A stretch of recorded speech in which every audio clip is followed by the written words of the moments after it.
Hey, good morning. It's Huntington disease Todd.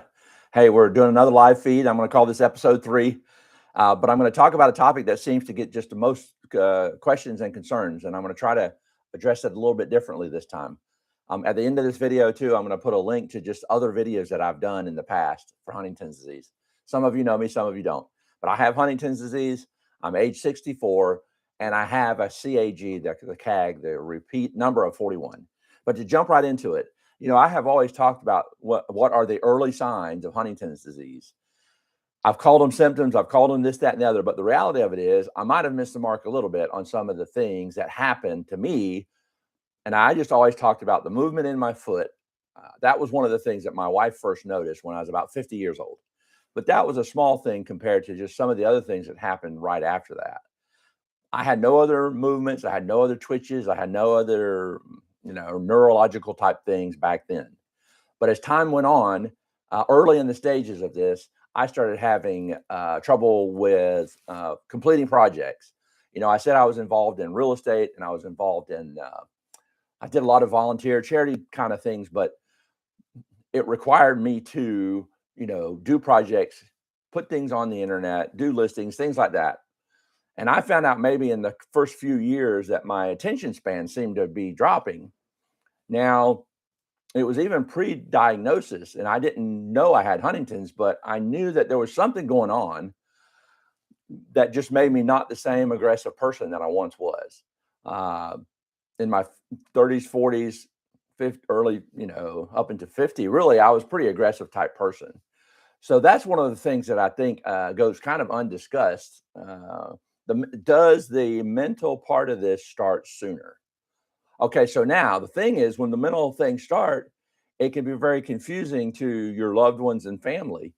And we can seem to be angry, aggravated, over the top, under, maybe under motivated.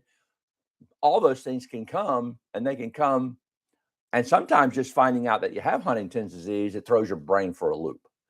So just finding out you have Huntington's disease can cause you to start having mental issues.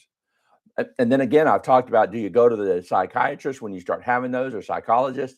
The problem is your motivation in life goes down, so you're not inclined to want to be in psychology meetings. Another thing that happens too is that people are always, talking about their loved one not wanting to go and do and this and that. It's not that we don't want to go and do anything; it's that our brain is starting to change chemistry.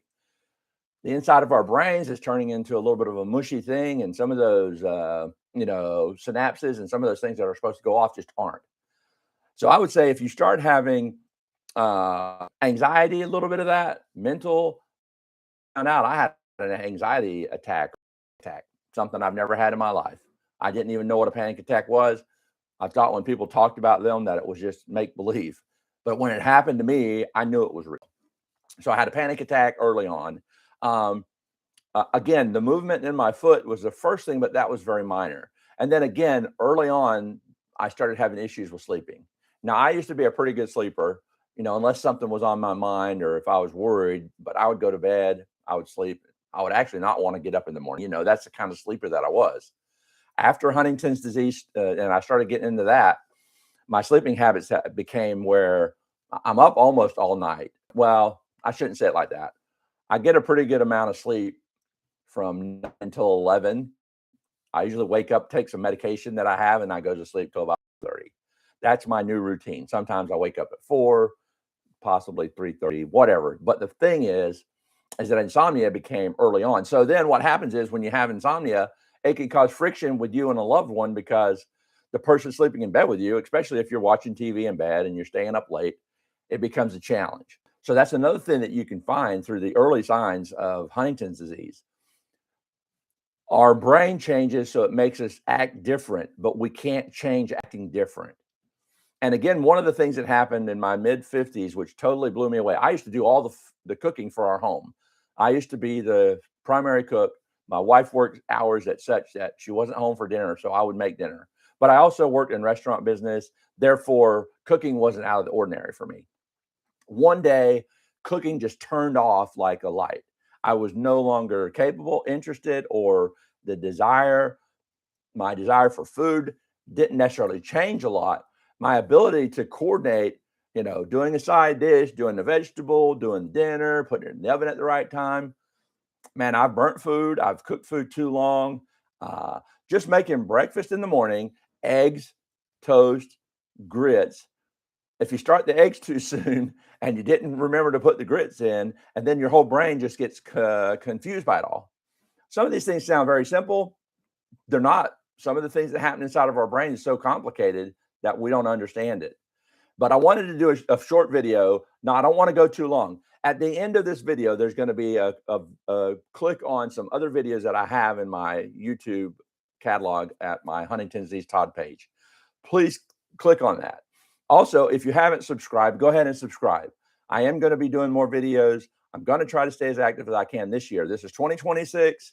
I'm going to do everything I can to be available and do videos, because it's important that I let you understand your loved one is not being angry, aggravated, hateful, mean, nasty, uncooperative. What they're being is their brain is deteriorating and they don't have a choice about what happens.